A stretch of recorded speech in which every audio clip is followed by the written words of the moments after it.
بەناوی خوای گەورە سڵاوتان لەبێت بینەرانی بەڕێز و خۆشەویست دوای 29 ساڵ لە حکومڕانی پارتی یەکێتی تاکو ئێستا نەتوانراوە خزمەتگوزارە سەرەتاییەکان وەکو پێویست بۆ هاوڵاتیان دابین بکرێن. دوای 29 ساڵ تاکو ئێستا هاوڵاتیان کێشەی ئاو و کارەبا هەروە ڕێگەوبان و هەلیکار و سوتەمەنیان هەیە. بەڵام بەرپرسانی حکومەت چەندین جار بەڵێنیان داوە کەم کێشانە چارەسەر بکەن، بەڵام ڕۆژ دوای ڕۆژ قەیرانەکان هەروەک خۆیان دەمێننەوە. لە بەرنامەی ڕۆک سەرەوە دەکەین هۆکاری چێکە دوای ئەو مێژوە زۆری حکومڕانی لێرە کێشەی خزمەتگوزاری سەرەتایی هەیە، حکومەت خەریکی چییە و ئایا لەژێر دەستی ئەم دەسەڵاتی ئێستا دەتوانرێت خزمەتگوزاری سەرەتاییەکان دابین بکرێت؟ لەگەڵمان. دوای 29 ساڵ لە حکومڕانی پارتی و یەکێتی هاوڵاتیان کێشەی دابینکردنی خزمەتگوزاریە سەرەتاییەکانیان هەیە. خزمەتگوزاریە سەرەتاییەکانی وەک ئاو و سوتەمەنی و کارەبا و ڕێگەوبان و موچە و هەلیکار و خزمەتگوزاری تەندروستی و پەروەردە لە مافە بنەڕەتی و سەرەتاییەکانی مرۆڤن کەچی دوای 29 ساڵ هاوڵاتیانی هەرێمی کوردستان گیرۆدەی کەمی نەبوونی خزمەتگوزاریەکانن. هەرێمی کوردستان ناوچەیەکی دەوڵەمەندە بە نەوت و غاز کەچی هاوڵاتیەکانی کێشەی کەمی کارەبا و سوتەمەنی و گرانی نرخی بەنزین و نەوتی سپیان هەیە. بەرپرسانی حکومی و حزبی چەندین جار بەڵێنی چارەسەرکردنی کێشەی کارەبایان داوە، بەڵام بەڵێنەکانیان نەبردووەتە سەر. ئەمە جگەلەوەی لە ساڵی 2016ەوە پاڵپشتی سوتەمەنیان بۆ نەوتی سپی و بەنزین هەڵگرت. بەو هۆیەوە بەنزین بووە بە بازرگانی و ڕۆژ دوای ڕۆژیش گرانی دەکەن و نەوتی سپیش بە ماڵان نادەن. لەبارەی قەیرانی ئاویشەوە هەرێمی کوردستان ناوچەیەکی دەوڵەمەندە بە ئاوی ژێر زەوی و سەر زەوی کەچی لە وەرزی گەرمادا لە هەندێک ناوچە هاوڵاتیان دەبێت بە تانکەر ئاو بکڕن. هاوکات خزمەتگوزاری تەندروستی و پەروەردە لە کەرتی گشتی لە بارودۆخێکی خراپدان و ڕۆژ دوای ڕۆژ لاواز دەکرێن. ئەمەش وا دەکات هاوڵاتی بە ناچاری ڕوو لە نەخۆشخانە و قوتابخانە و زانکۆ تایبەتەکان بکەن. لە هەمان کاتیشدا بەهۆی کێشەی خراپی ڕێگەوبانەکان ساڵانە ژمارێکی زۆر لە هاوڵاتیان بە ڕووداوەکانی هاتوچۆ گیان لەدەست دەدەن. کەمی و نەبوونی خزمەتگوزاریە سەرەتاییەکان دوای 29 ساڵ لە حکمی پارتی و یەکێتی لە کاتێکدایە هەموو ساڵێک لە کاتی هەڵبژاردنەکان هەردوو پارتەکە بەڵێنی دابینکردنی خۆشگوزەرانی بۆ هاوڵاتیان دەدەن. بەڵام پرسیارەکە ئەوەیە بە 29 ساڵ نەتوانن خزمەتگوزاری سەرەتایی دابین بکەن، دەبێت کەی پرۆژەی استراتیژی و گەورە ئەنجام بدەن.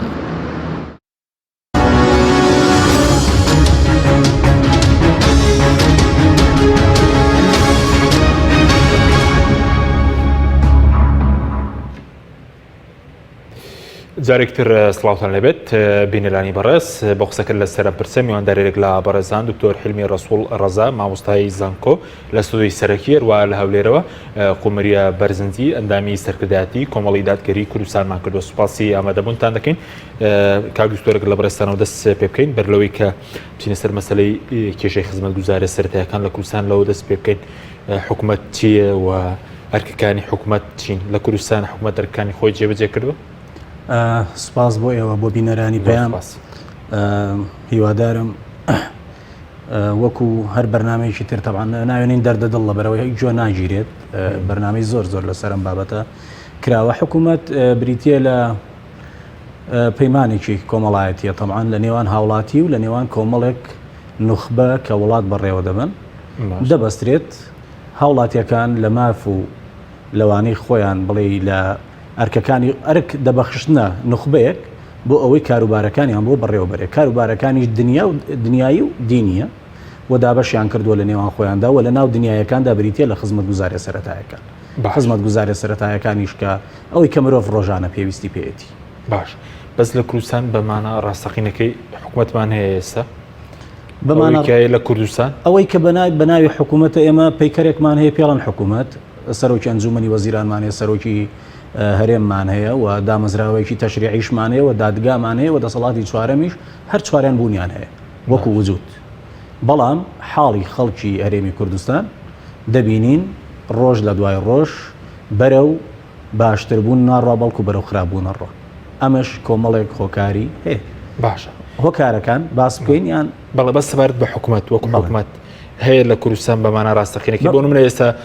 حکوومەتێکی یەکگرتوو بێ یەک هێز هەبێ یەک دارایی هەبێ سەرتاسەری بێ طبعا بەمانای کەلیمە بەمانای وشەی کە حکوومەتێک کە ئەرکەکانی خەڵکی ڕاپەڕێنەبوونی نییە دوو ئیدارەمان هەیە ئیداری هەولێرمانێ لەگەڵ ئیداری سلێمانیە حکوومەتەکەش لەسەر ئەو بنەمایە کە هەردوو لایەن ئیش و کارەکانی خەڵکی ڕاپەڕێنن بەڵام هەتا ئێستا ئەو حکوومەتە نەیتوانیوە بەمانای وشەیەک بەمانای کەلیمەیەکە سەرکەوت بێ لە ئەرکەکانیدا و ئێمە نە بە تەعاتوف وا دەڵێن نە مەسەلەن کاندیدی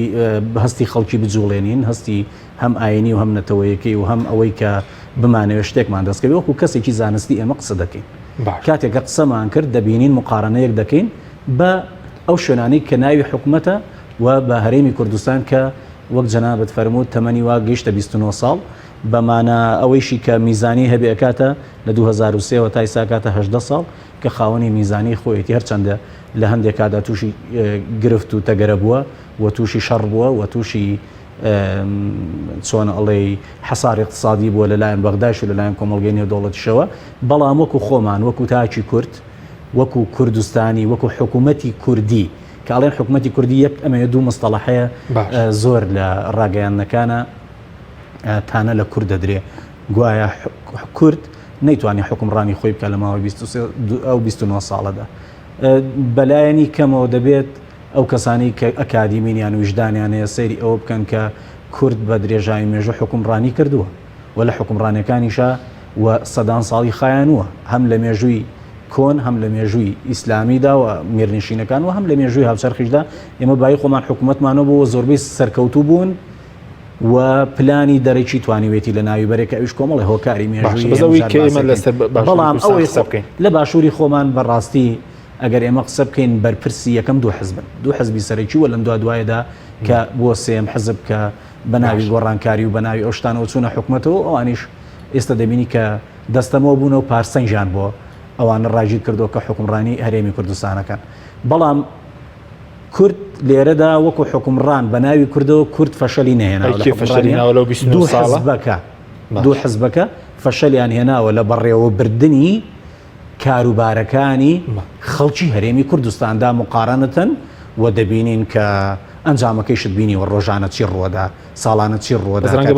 ساڵ کەم نییە بەوەی کە حکومەت کوێتە سەر پێی خۆی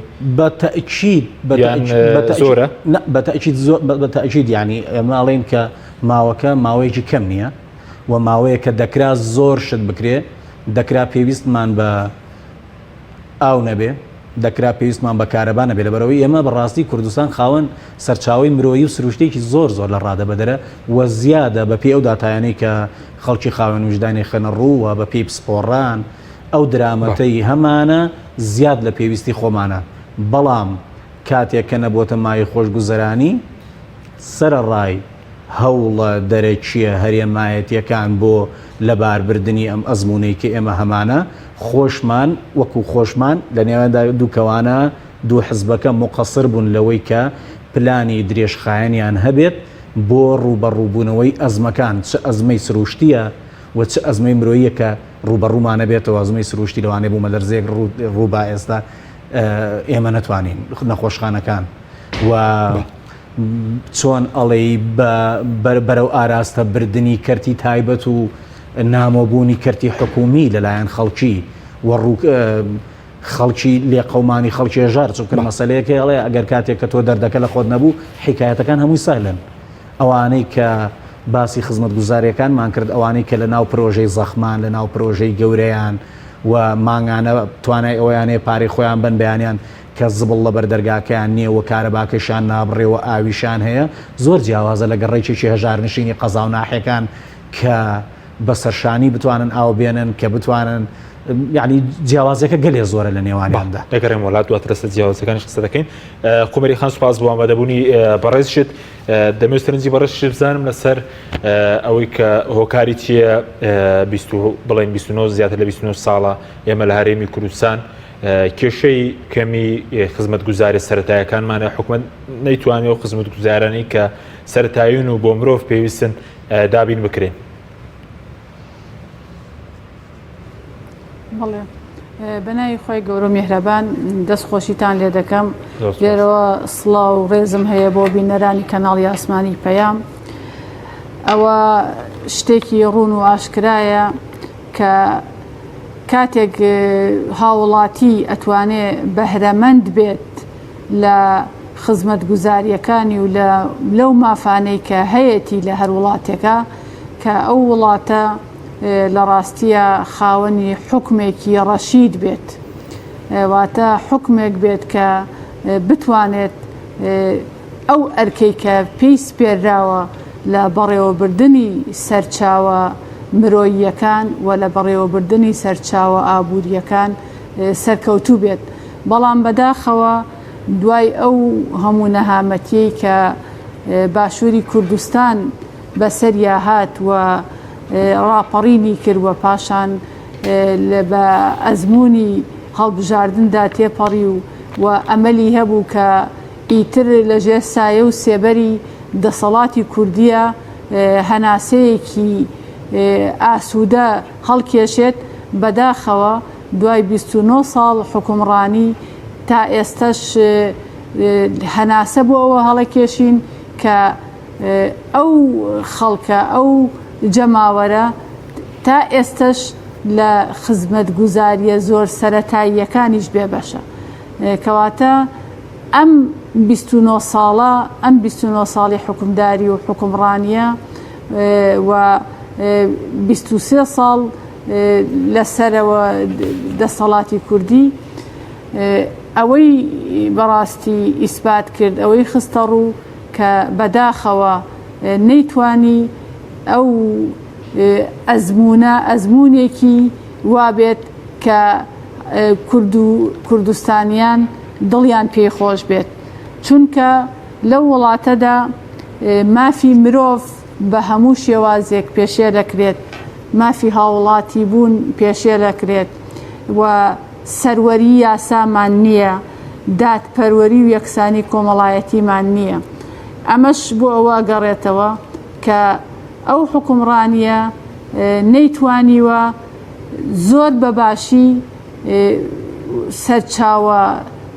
داراییەکان وە سەرچاوە مرۆییەکان و نەیتوانێت شەفافانە بەڕێوەی بات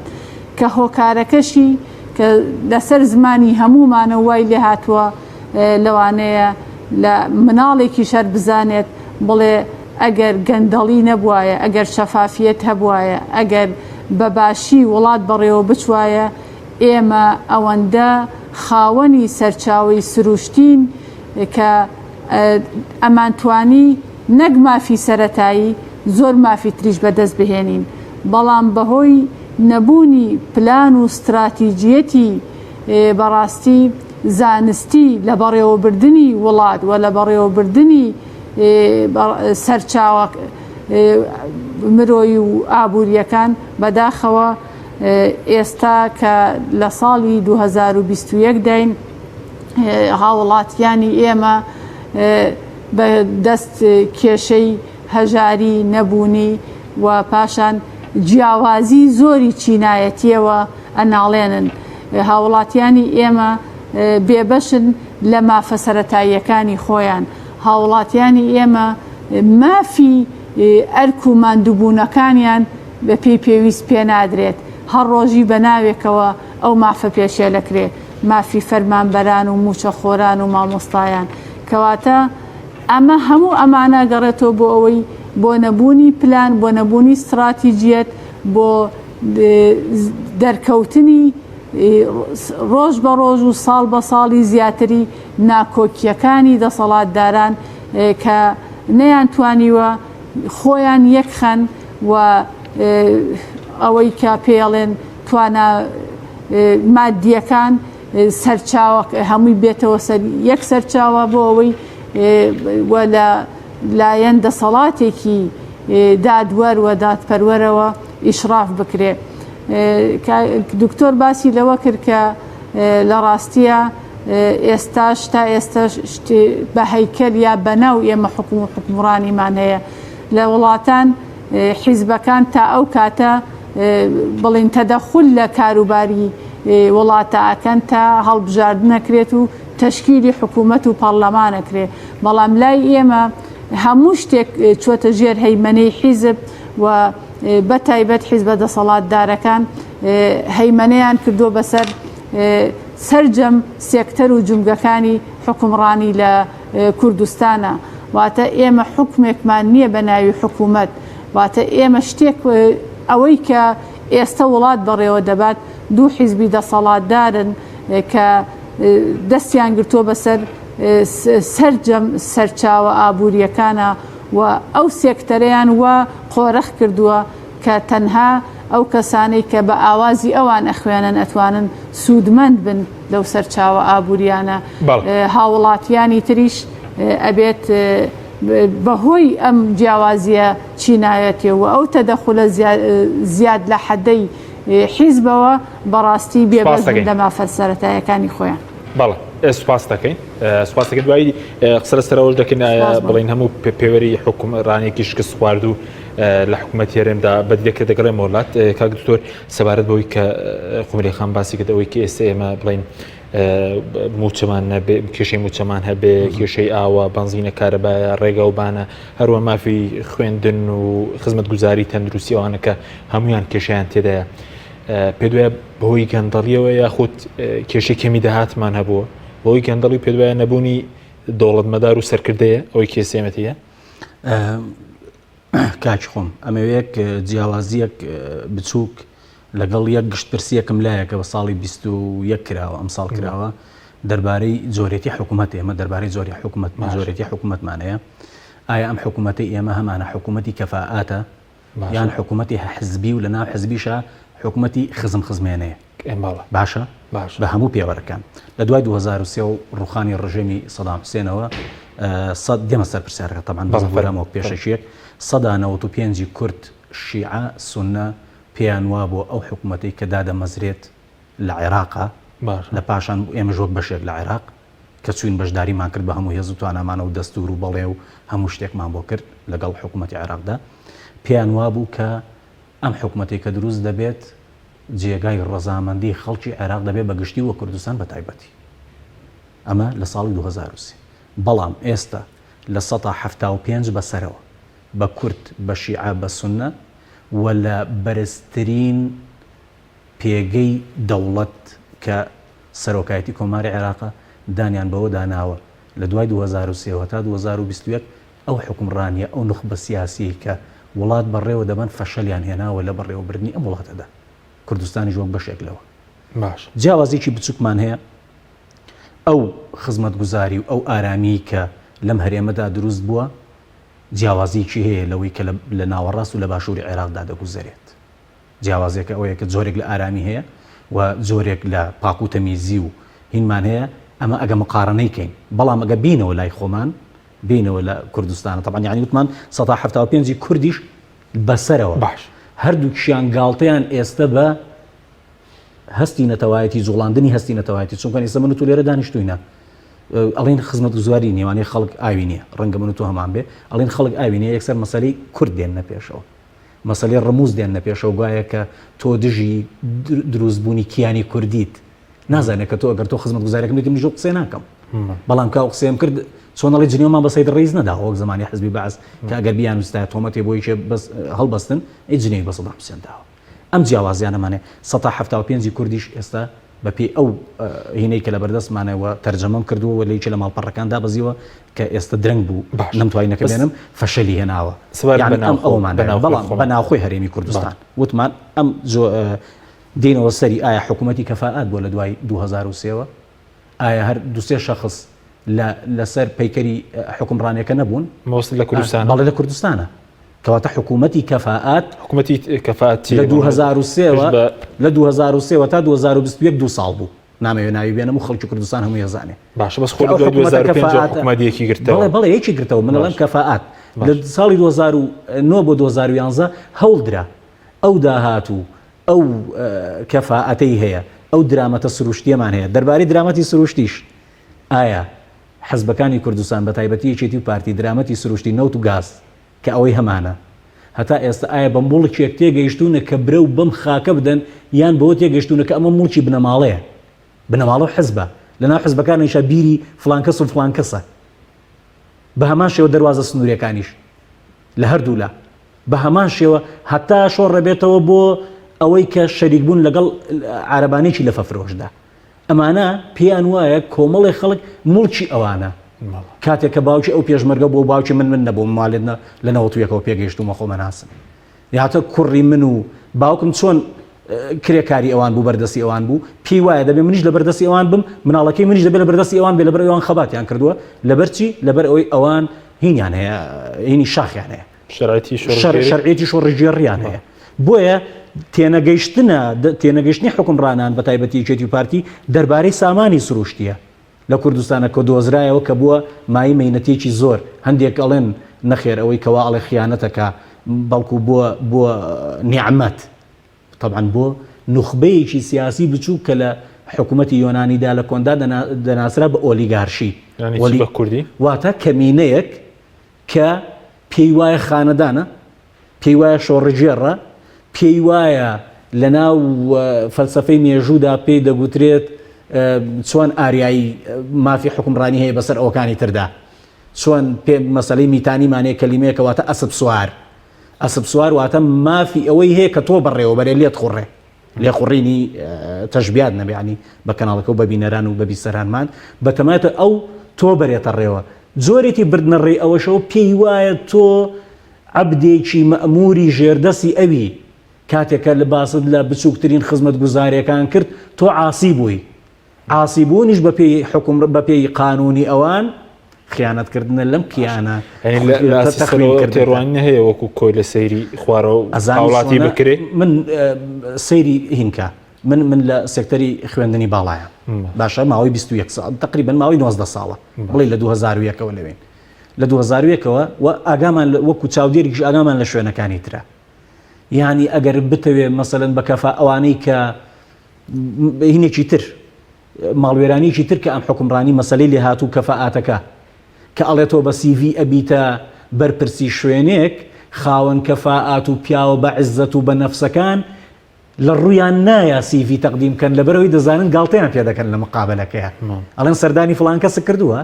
ئێگە تۆ سەردانی فڵان کەست نەکردبێ لەگەڵ ئەوەی تۆ پلە علمیەکانت بەدەست هێناوە ئێستا من ڕەنگە قسەکەریی باش بم بەس ڕەنگە لە وەزارەتێکا دامنی تەفرت و نایکەم لەبەرەوەی لی نازانم کە لێشی نازانم محاسبەم نەکراوە لەبەرەوەی خزمی فڵان کەس دوای دەکرم وڵا لەسەر مەسەلەی کۆی لەبوونەکە و لەسەر مەسەلەی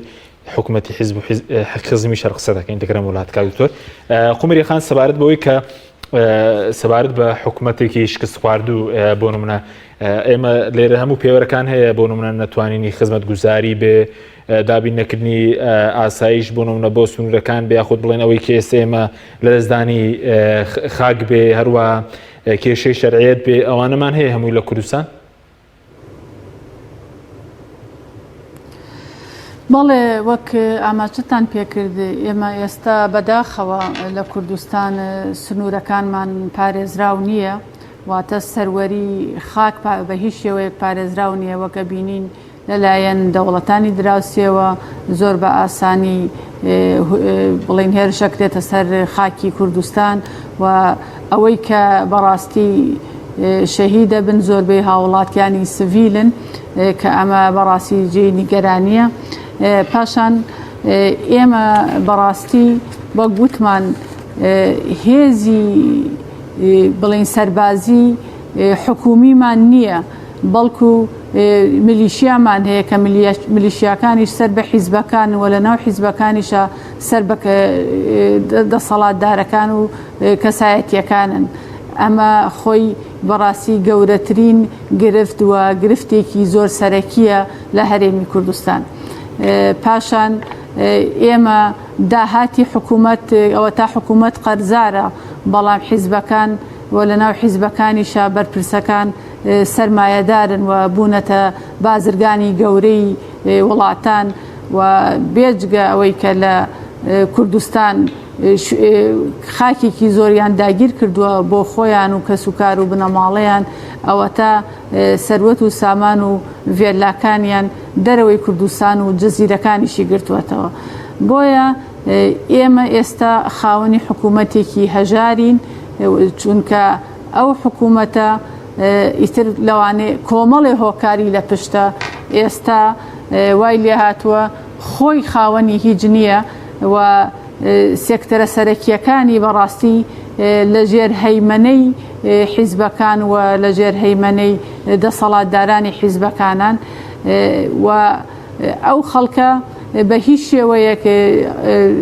دانیشتوانی هەرێمی کوردستان سوودمەند نین لەو سەروەت و سامانەی کە لە هەرێمی کوردستان هەیە چ لە داهاتی نەوتی هەرێمی کوردستان تەنانەت ئێمە کە لە وڵاتێکان کە دەوڵەمەندین بە سەرچاوی سروشتی نەوت زۆربەی خێزانەکانمان لە وەرزی زستانە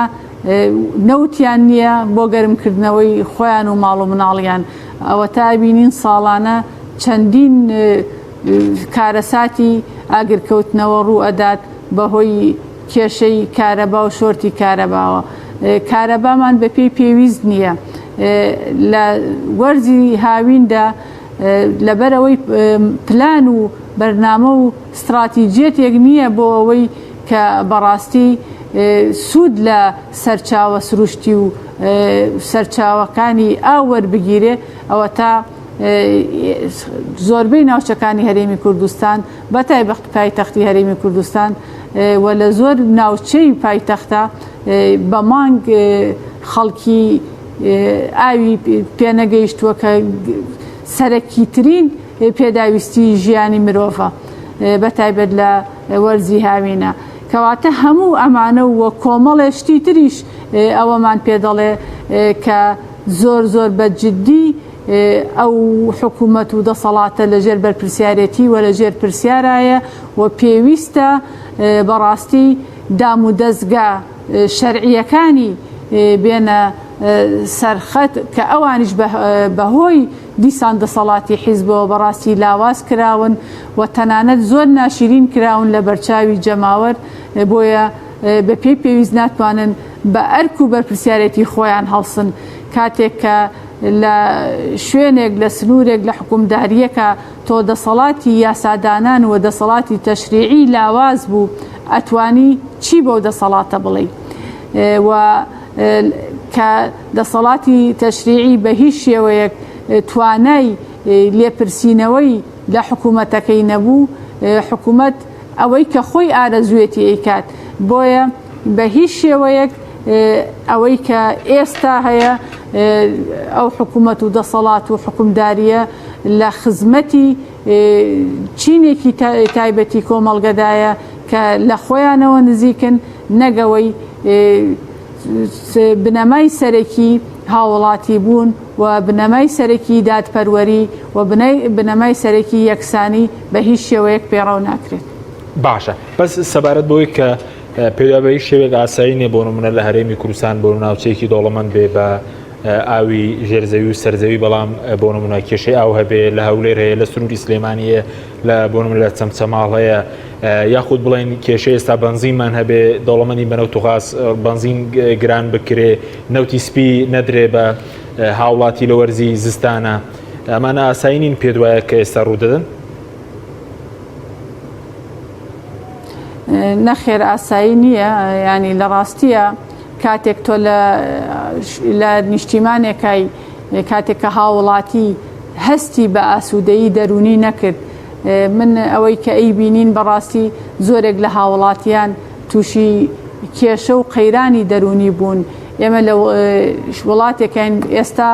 قەیرانی تەندروستیمان هەیە قەیرانی پەروەردەییمان هەیە قەیرانی کۆمەڵایەتیمان هەیە کەواتە هەموو ئەمانە ئەومان پێ دەڵێ کە ئەوەی کە ئێستا دەگوزارێت لە کوردستان و لە هەرێمی کوردستان بە هیچ شێوەیەک ئاسایی نییە و زۆر شتێکی نایاساییە و بەڕاستی ئەبێت زۆر بەجددی هاوڵاتیان هەڵوێستە بکەن لەسەر ئەو بارودۆخ و ئەو وەزعی کە ئێستا لە هەرێمی کوردستان ئەگوزارێ کە ئێمە ئەگەر بڵین ئەمە سەرچاوەکە ئەگەڕێتەوە بۆ قۆرەخکاری و قۆرەخکاری دەسەڵات و گەندەڵی و بەڕاستی ناشەفافیەت لە بەڕێوەبردننی سەرچاوە ئابوووریەکان و لە بەڕێوەبردننی سەرچاوە مرۆییەکان هەموو ئەمانە بوونەتە هۆکاری ئەوەی کە ئێمە تەنانەت لە کوردستان کە ئێستا ئێمە خاوەنی 4 پارێزگاین، پارێزگای کەرکووک کەوە زۆرێک لە شوێنە جێناکۆکەکان یا ناوچە کوردستانیەکانی دەرەوەی هەرێم لە جیاتی ئەوەی ئێمە سنووری کوردستان لە ماوەی ئەو 29 ساڵی حکومڕانیە فراوان و فراوانترکەین و ئەو ناوچانە بگەڕێنینەوە سەر هەرێمی کوردستان سیرەکەین بەشێکی تری گرنگ لەو ناوچانەمان لەدەستدا کە پارێزگای کەرکووکە. ئەمە گەڕێتەوە بۆچی بۆ نابەرپرسیارەتی و بێپلانی و نەبوونی استراتیجیەت بۆ گەشە پێدان و تەنمیەی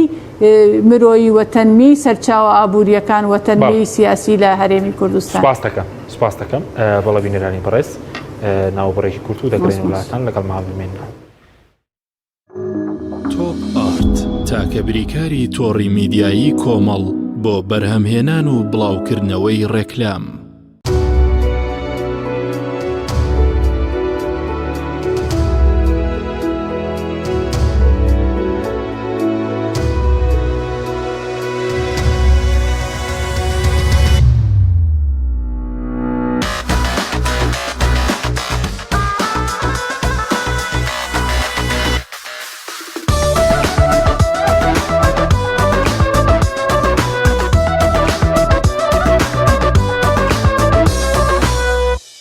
کۆمپانیای بەرەوبووی کشتوکاڵی ڕۆژین تاک یەکێک لە خواردنەکانی سفرەی کوردی برنجی ڕووبهەنارە، خواردنێکی زۆر بەچێژ و بەتامە، چەندی لێ بخۆی لێی تێر ناخۆی. برنجی ڕۆبهەنار زۆر خۆشە، خۆشترە بێت ئەگەر برنجەکەی برنجی مەحموود بێت. برنجی مەحموود! کام شیر باشترینە بۆ کۆرپەکەم؟ شیری دایک باشترین و پارێزراوترین سەرچاوی خۆراکیە بۆ کۆرپەکەت، بەڵام لە هەندێک باردا دایکان ناتوانن شیری خۆیان بدەن بە منداڵەکانیان. بۆیە من پێشنیاری شیری کۆنفیلاک دەکەم وەکو تاکە جێگرەوەی شیری دایکان کە لەلایەن فۆنتێراوە بەرهەم دەهێنرێت کە شارەزایی زیاتر لە 50 ساڵیان هەیە لەو بوارەدا. ئایا کۆنفیلاک گونجاوە بۆ گەشەی کۆرپەکەم؟ بە دڵنیاییەوە کۆنفیلاک سەرجەم سەرچاوە گرنگەکانی خۆراکی تایە بۆ گەشەی سروشتی منداڵ و بەهێزبوونی ماسوولکە و چاو و ئێسک و گەشەکردنێکی ئاسایی مێشک. ئەتوانی نمونەیەکی تاقی بکەینەوە؟ بێگومان ئێوە دەتوانن نمونەی شیری کۆنفیلاک تاقی بکەنەوە و ئەنجامە سەرسوڕهێنەرەکانی ببینن. شیری کۆنفیلاک تاکە شیری جێگرەوە دوای شیری دایکان، دەوڵەمەندە بە ئۆمیگا 3، ئاسن، کۆلین و ڤیتامین و کانزاکان و سەرجەم سەرچاوە خۆراکی گرنگەکانی گەشەی کۆرپەلا. کۆنفیلاک یەکەم شیر دوای شیری دایک. مەژدە بۆ کەسانەی کە ئارەزووی پرچێکی تەندروست و گەشاوە دەکەن. ئەوە پێتان دەڵێم شامپۆ و مکەیەفی زیرا بەکار بهێنن. سوودەکانیان بەرهەمە ناوازەیە، ڕەگیم و بەهێز و تەندروست دەکات، پرچ پرس و خاو دەکاتەوە، ڕێگری دەکات لە ئاشکانی سەری تاڵە پرچەکان، چارەسەری پرچی سووتە و بۆز دەکات، ڕەنگی پرچ جوان و بریقەدار دەکات، دەکات بە خاوەنی پرچێکی جوان و سەرنجڕاکێش. ئەم بەرهەمە لە ئێستادا لە سۆپەرمارکێت و دوکانی گیادەرمانی و سەیدەلیەکان دەست دەکەوێت. شامپۆ و مکەیەفی زێرا، باشترین شامپۆ بۆ بەهێزکردن و درەوشانەوەی قش. تۆپ ئارت تاکە بریکاری تۆڕی میدیایی کۆمەڵ بۆ بەرهەمهێنان و بڵاوکردنەوەی ڕێکلام.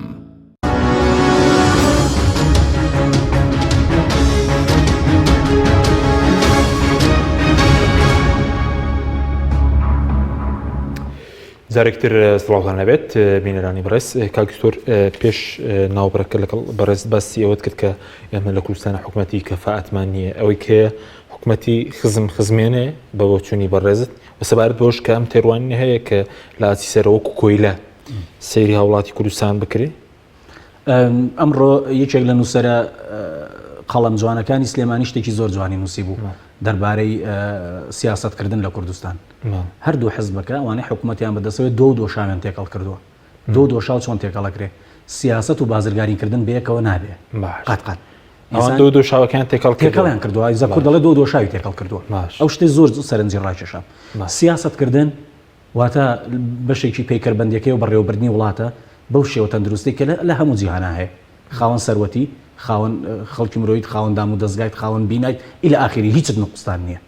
باشە وەکو هەر مرۆڤێکی کە خوای گەورە دروستی کردووی لە هەموو مرۆڤەکان ترەوە ئەو کوردی کە دەچێتە دەرەوە هەمووی نەتیجەی باشەیەنێ هەمووی خەڵکی باشن وەلحاڵ سیاستکردن و بازرگانیکردن بێکەوە هەردووکی بێکەوە سەقەتەکە چون کابرای سیاسی چاوی لەوە نییە کوردایەتی دەمێنیان نامێنێت چاوی لەوەی چەندێکی دەست دەکەوێت باشە ئێستا بازرگانیش سەرکردە و سیاستەدەمەدارمان زۆریان بازرگانی سیاسی قوربان تێکەڵ بووە نازانی کامیانەوە چونکن تۆ ئەچی بۆ نمونە تۆ لە پرۆژەیەکی نیشتەجێ بوونای لە پرۆژە نیشتەجێ بوونەکە تۆ ئاوت نییە لە ئاوەکە تۆ ئەچی مەسلەی ئەوەی کە پێویستە کە دادگا هەبێ پێویستە تۆ شکات بکەیت لە بەرامبەر ئەو خزمەتگوزاری پاری کە ئیدی ئاوت بۆ بێوانە کە تۆ چی بۆ سەیرەکە لە وڵا کابرا خزمی فڵان کەسە کاکە مەچۆ بۆ دادگا بۆ ئەوی سێرێشەتیش بۆ دروست نەکە باشە ئەمە لەلایەک تریشەوە تاوانی خودی حلمی کاتێکە ئەڕۆم بۆ ئەوەی کە شکات بکەم بۆی باسی هەوڵاتی و باسی خۆم و باسی شکاندنی نەفسیەتی ئینسانی کورتان بۆ بکەم لێرەدا کە دانیشتوینە لەوێ من و برادێکە چین بۆ ئەوێ ئەڵێ ئەگەر ئێوارە تۆزێت بڵاوی لێ بکەن بۆ ئێوە تەنکەرە ئاوێکە نێرین لە پێناو تەنکەر ئاوێکە کە 15,000 بۆ 20,000 دینار کە من توانم بەسەری هەیە بیکڕم 60-70 کەس بۆ 100 کەسی ناو پرۆژەکەم بەجێهێڵە باشە فەرق تەسود ئەوەی کە بەریتانیەکان لە ساڵی 20ەکانە لەگەڵ هەموو جیهانی ئیسلامی و لەگە دەوڵەتە نەخۆشەکەی عوسمانیا کردیان تۆ دووبەرێکی بنێرەوە سوود ببینە کەواتە من بوومە مای ئەوەی کە سوودێکی بچووک بۆ هەردوو مناڵەکەی خۆم بەڵام هەموو گەڕەکەکە بێ ئاو بوو کردم لێ کرد نمونەیەکی زۆر بچووکت بۆ هێنمەوە کە ئەمە خۆمە باقیەکەی تۆ تەعمیمیکە بەسەر هەمووی مەسەلەیەکی کوردی مەسەلەی کوردی نەیسە شتێکە بۆ خۆ دەگەر دەست لە شتێ ئەڵێ بۆ خۆت عاقڵ بە عاقڵ بە یعنی چی خواتی کێنانی یاوە بە زمانی سلێمانی بۆ خۆپی خۆ ئاگات لەوێ ئەمانە دۆشاوێت تێکەڵ کردووە نەفسیەتی ئینسانی کورد تا ڕادەیەکی زۆر شکێنراوە دادەم لەوێ باسی کەرتی تەندروستی کرد کەنتی تەندروستی ڕاقیترین نەخۆشخانەمانەیە لە کوردستان بابزانی لە هەولێر لە دهۆک لە سلێمانی بەڵامی کێ بەڵام دوێشە ئەم وەختە بۆ سەعات 11:30 لە سەیدەلەیەک لە ڕانیە ئافرەتێک ئەویست بێتە ژوورە هەتا ئێمە دەرەچین باشە هەتا ئێمە دەرچوین لە بۆ زانیمان زۆر شەرمەکە پێویستی بە یەک پاکەتی حەبی پارستۆڵ بوو کە بای 1500 بۆ 4000 دینارە وەخوا خێریشی بنووسێ خاوەن سەیدەلەیەکە دایپی من چی لە نەخۆشخانە بکەم کە عملیاتەکەم چەقۆ لە گورچی لە مابێ ئەگە پارەکەم تەحویل نەبوو بێ بۆ خەستەخانەکە نەمکەنە ژوورەکەی ترەوە با کاگنێچیری گوێی لێبێ با کاقوبادی گوێی لێبێ با سەرۆکی حکومەتی گوێ لێ بە هەمویان گوێیان لێبێ ئەگەر وانە بوو لە بەردەم مزگەوتی گەورە ئاڵی لە چەمچەماڵ ئاڵی لەکوێ ئەڵێ هەڵم واسن من ئەو قسانەوەگەی خەڵکە کایکێ دەربارەی ئەوەی کەرتی تەندروستیەکان کە خۆیان ئەڵێن نەخۆشخانەی عیملاقمان هەیە و ئەڵێ وڵا شەوی بۆ نەبخەوە کاکەجا منەت پاری تەکسیەکەی کابرا پاری تەکسیەکەی نییە بگاتە نەخۆشخانە لەکوێ بگاتەوە نەخۆشخانانە بۆیە مردنەکەی لێرەیە باشترە دەربارەی سیاستکردن لە چاینا کە ئێستا ململانەی هەموو جیهانەکە بە ئەمریکایشەوە هەموو فەرمانبەرەکانی لە بەرامبەری کە دانیشتون و کاربەدەستە گەورەکانی خەریتەی هەموو هەرێمەکانی چینیان لە بەردەسایە کام هەرێمەیان گەرمی زۆرە کامیان دەرامەتی سروشتی زۆرە کامیان ئاوی زۆرە کامیان چی زۆرە بۆ ئەوەی لە ناویەکە ئیکتیفای ذاتی بکەن و بە یەکتری بگۆڕنەوە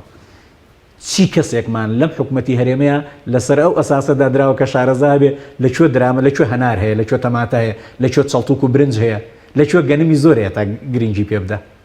باشە ئەوە دۆشاوە تێکەڵکردنەکەی باش بۆ مەسەلەی ئاو باسی هینت کرد کە من خەڵکی چەمچەماڵم بەڵێ قوربان من خەڵکی پایتەختی شەهیدان و ئەنفال کراوەکان خاوەنی گەورەترین ڕێژەی ئەنفال و شەهید و لە ناوچۆکان لەو منتیقەی ئێمەیە و ڕێکخراوە جیهانیەکانیش ڕۆشتونە زۆربیان لەسەر قژ ڕوتانەوەی ئافرەتەکانمان لێکۆڵینەوەیان کردووە کە بە سەرشانی ئەوانە ئاوە کێشن کە وردەوردە هەمویان قژیان ڕوتاوەتەوە ئەوشتان لەبەر بێ ئاوی ئەوانە ئاوی گۆپتە پێش چەندین پرۆژەی لە 2003 وەڵێن ئیمساڵ نەگەیشت چەمچەماڵ و گۆپتەپە دوورن بێکەوەچین بۆ ڕانیە لەسەر دەربەن هەتا ناوڕانە چەند کیلۆمەتر ئاوی شرینیان نی هەمووی بیرەکەیش فڵان کەس لە خارجەواتەوە لە ڕای خوا و مەولودی پێغەمبەر بیری لێداوە بۆ فڵان پرۆژە ئەگەر وانە بوو من بەرپرسیارم بەرامبەر ئەو قسانە بڕۆن بزانن بیرەکان چەند ناودارێک هەنێکیان بەناو خێرەوە کردویان هەنێکیان بۆ ناوی دنیا کردویانە والحاڵ خەڵکەکە ئاویان هەیە ئەگەر بیرەکانی مسڵ لە بێ ئاویدا وشکی ناکات. باش بەس بە کوردی سەبارەت بۆی کە ئەم تێڕوانی هەیە وەکو کۆی لە سەری مرۆڤی کورد بکرێت. وەڵڵاهی کۆیلە کاکی خۆم کۆیلە لە تاریخی قەدیمە کۆیلە کۆمەڵی سیفاتی هەیە. باشە هین ماڵێکی تۆ پێویستە بە هەموو شێوەیەک تۆ سڕی ئەو ماڵە بپارێزی ئیش بۆ ئەو ماڵە بکەی لە قانونی حمورابی هەمانە لەگەڵ قانونی یۆنانیە. قانونی عێراقی بەرامبەر بە کۆیلە زۆر نەرمونیان بووە وتوانی بێتی تا ڕادێک ئەگەر لە دوای شەفتی خۆی ئیش بکە ماڵ و مڵکیشی هەبێ وە زەواجیش بکە ئەگە مناڵەکانی ببنەوە کۆیلە باشە یعنی کۆمەڵک سیفات هەیە تۆ لە بەرامبەر ئیشێکە ئەیکەیت تۆ مافی خۆت وەرگری بەڵام ئەگەر مافی خۆشت وەرنەگری و ئەگەر قسەیش بکەیت تەخوین کری وەکو ماناکەی نەک ئەوەی کە من کابرا لە پشتم لەمدا و جۆم ببڕێ و مۆر لە پشتمدا کە بەتەنیا کۆیلەی ئەوە جیاوازە مانە مەجازیەکە بەڵام ماناکەیتر هەر یەکەمان بۆ نمونە من تۆ هەر کەسەمان لە بەرامبەر ئەو بڕەپارەی کە دەستمانەکەوێ کۆیلە ئەو شوێنین کە پێوەی بەستراوین بەڵام کۆیلە بە احترامەوە وەکو عێراق ئەرک و مافەیە کۆیلە بە نامحتەرەمی وەکو وڵاتی یۆنان کە تەعزیب هەیە خوانەخواسە لە شەکە مۆرکردنی پشت هەیە یان داخکردن هەیە یان هەندێکیان ڕۆنی زەیت بەسەراکردن هەیە ئێمە ئەوە نییە ئەو سەردەمە نەماوە مەسەلەن زەیت بکەنە سەرمانە و زمانمان بستێن و کۆمەڵەشت بکەن دەستگیرکردن هەیە زادان هەیە ئەو سزادانە هەیە مەسەلەن ئەگەر لە برسیشا بتکوژێ بۆ نمونە بخۆ نانەکەی من ببڕێ بتکوژێ باشترە فیشێکت پێوەنا. سوپاس دەکەم خومری خان بگەڕێنەوە لای بەڕێزت سەبارەت بە ئەوەی کە یەکێکی تر لە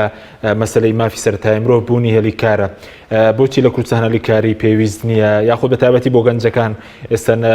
بیمەی بێکاری هەیە ئەوانەی کە دەرچوویانە مەزراون بڵین پێشینی هاوسەرگیری و خانوبەرەوە ئەوانش هەیە بۆی کە ئەوان پسە ناو ژیانی بڵین هاوسەرگیریشەوە بۆچی نەتوانراوە هەلیکاری پێویست بڕەخسێنێت چەندە لە بانگەشی هەڵبژاردن بڵین بەڵێنی زۆر درراوە؟ بەڵێ دیارە نەتیجەی ئەو قەیرانی کە جەنابەت باسی کرد کە گەنجەکانمان هیچ جۆرە ئاسانکاریەک بۆ بەدەستێنانی مافە سەرەتاییەکانیان بۆ نەکراوە لەلایەن حکوومەتەوە هیچ پلان و بەرنامەیەکی استراتیجی نییە بۆ وەگەڕخستنی توانای گەنجان کە بەڕاستی سەرمایەی وڵاتن ئەوە تا دەبینین ڕۆژانە بە سەدان گەنج کوردستان و هەرێمی کوردستان بەجێ دەیەڵن وەڕوو لە تاراوگە دەکەن و بەداخێکی فراوانەوە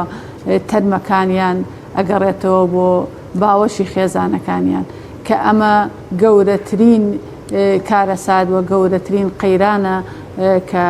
بەڕاستی ئێمە ڕوبەڕووی بووینەتەوە واتە هەر کۆمەڵگەیەک کاتێک ئەتوانێت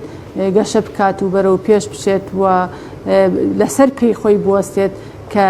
گرنگی تایبەت وە پلان و بەرنامە و استراتیجێتی تایبەتی بۆ وەگەڕخستنی گەنجان و خستنە سەر پێی هێز و تواناکانی گەنجان هەبێت بەڵام بەداخەوە لای ئێمە ئەوەی کە گرنگی پێنادرێت ئەوەی کە بیری لێ نەکراوەتەوە گەنجان بووە هیچ جۆرە ئاسانکاریەک بۆ گەنجان ناکرێت بە هەزاران خەریجی زانکۆ و پەیمانگاکانمان هەیە کە بێکارن یا ئیشێکی زۆر سەرەتاییان دەستەکەوێ بەڵام کەرتە حکومیەکانمان پڕە لە کەسانی نەخوێندەوار تەنانەت هەیە شەهادەی سەرەتایی و تەنانەت شەهادەی ناوەندی و ئامادەییشی نییە بەڵام بە پلەی بەڕێوەبەر و بەڕێوەبەری گشتی دانراوە و ئەو کەسانش کە خاوەنی بڕوانامەن و خاوەنی شەهادەن بێکارن و هەلی کاریان بۆ نەڕەخساوە و خاڵێکی تر هیچ جۆرە ئاسانکاریەک نییە بۆ ئەوەی گەنجان بتوانن خێزان پێک بهێنن واتە هیچ ئەوە چەندین ساڵە بە هەموو شێوەیەک هاوکاری حکوومەت و سۆشیاڵی حکوومەت نییە بۆ پرۆسی هاوسەرگیری و پاشان دەستی گەنجان ناگیرێت کە بتوانن سوودمەند بن لەو سەرچاوی داهاتی کە لەو وڵاتەیە هەیە کە ئێمە خاوەنی وڵاتێکین کە دەوڵەمەندین و کۆمەڵێ داهاتی زۆرمان هەیە بەڵام هیچی ئەمانە لە خزمەتی گەنجانی خۆمانان نییە ئەبینین ئەوەندەی دەستی کاری غێری کورد لە کوردستانە کار ئەکات دەستی کاری کوردی نابینین کە ئەمە بەداخەوە ئەگەڕێتەوە بۆ بێپلانی دەسەڵات و حکوومەت بەرامبەر بە گەنجان و بۆ بەرامبەر بە وەگەڕخستنی توانای گەنجان و پشتیوانیکردنی گەنجان بە تایبەتی ئەبینین کە ساڵانە زۆرجار ڕۆژانە تەرمی گەنجەکان لە دەریای ئیجا ئەخنکێت زۆرجار تەرمەکانیش نادۆزرێنەوە ئەمە بەڕاستی جێی خەمێکی فراوانەوە جێی ئەوەیە کە هەڵوێستی لەسەر بکەیت خێزانێک بە هەموو معاناتێک بە هەموو توانایەکی خۆی گەنجێک بە خێوەکات پێی ئەگەێنێت زۆرجار ماندوو دەبێت زانکۆیشی پێتەواوەکە بەڵام ئەو گەنجە کاتێکە خوێندن و تەواوەکات و قۆناغی زانکۆیشی تەواوەکە سێرەکە هیچ گرنگیەک بەو تاقە و توانە زانستی و عیلمی نادرێت بۆیە سەری خۆی هەڵک بێت و وڵاتجێ هێڵێ کە ئەمە بەڕاستی کارە ساتە. بەڵێ زۆر بە کورتی پێدووە ئەم حکومڕانیە 29 ساڵی تریش بەردەوامی ناتوانێت خزمەتگوزاری سەرەتایی ژیانێکی شایستە بۆ مرۆڤی کوردابی کە بە کورتی بە سوپاس دەکەم کاتمان نەماوە. ئەگەر بە دڵنیاییەوە هەر ئاوە خاوەنی دەسەڵاتێکی بێباک و خاوەنی دەسەڵاتێکی نابەرپرس بین و خۆی بە بەرپرسیار نەزانێت بەرامبەر بەو قەیرانانە بەرامبەر بەو هەموو هۆکارە ناعەدالەتی کە ڕوو لە هەرێمی کوردستانەکە بە دڵنیاییەوە نەک 29 ساڵ چەند بەرابەریشی کەیتەوە هەر بۆ شێوەیە بەردەوامە بێت بۆیە بەڵێ سپاس دەکەم سپاس دەکەین کاکتۆر زۆر بە کوردی سەبارەت بەوەی کە نەبوونی خزمەتگوزاری و ئەم دەسەڵاتە دەتوانرێت ڕاست بکرێتەوە یاخود خۆی خۆڵقێنەری کێشێ و دەبێت بناوەکەی هەڵەیە دەبێت ڕاست بکرێتەوە دەبێت تەنیا بڕابەوە بێنن کە سامان مڵکی ئەوان نییە سەرۆت و سامان مڵکی گشتیە بۆ ئەوان بەکاربێنرن حکمی ڕەشید بێتە گۆڕێ کە خاتون ئاماژی پێکرد حکمی ڕەشید واتە حکمی ڕەشید واتە ئەوە نییە کە تۆ شەو ڕۆژ ئیش بکەیت و من لە ماڵەوە تەمەڵدانیشم من و حەکیم وەک یەکتری وەرگرین من وەک کاک حەکیم وەک یەکتری هین بین مستەفید بین لە سامانی ئەو وڵاتە واتە فرسەت بدرێ بە من و بە کاک حەکیم فرسەتی یەکسان بۆ هەردووکمان ڕکابەری پۆستێک ڕکابەری ئیشێک ڕکابەری فەرمانبەریەک بکەین کامان سەرکەوتوو بووین اینجا ئەگەر من کوڕی بەرپرسێکم و تو کوڕی هێژارێکی و بە عەکسیشەوە چێ سەرکەوتوو بوو لەوە ئەو بتوانێت کەوا ئەو ئیشە بگرێتە دەست و بە کەرەستەی کۆن بەو کەرەستەی کە ئەوان دایەناو بناغەکەیان داناوە بەتەمان بەردەوام بن و بەتەمان جەماعەتی ئەشەد و بیلا و دەور و پشتەکەیان و ئەوەی کە دەوریان تەندراوە بڵێن خەڵک وەزعی زۆر باشە 29 تریش بخەیتە سەری من و تۆ دێینەوە ئەگەر خوا عومرمان با من لە تەمەنی 70 ساڵیە بەرنامەکەینەوە کە داواکاری خزمەتگوزاریە سەرەتایەکانێکی سپاس دەکەم زۆر سپاس بۆ ڕێزان دکتۆر حلمی ڕەسوڵ ڕەزان مامۆستایزان کۆلەستوری سەرکی هەروە لە هەولێرەوە قومریە بەرزنجی ئەندامی سەرکردایەتی کۆمەڵی دادگاری کوردستان سپاس بەوەی بینێران ڕۆژ سپاس باوکاران خواتان لەگەڵ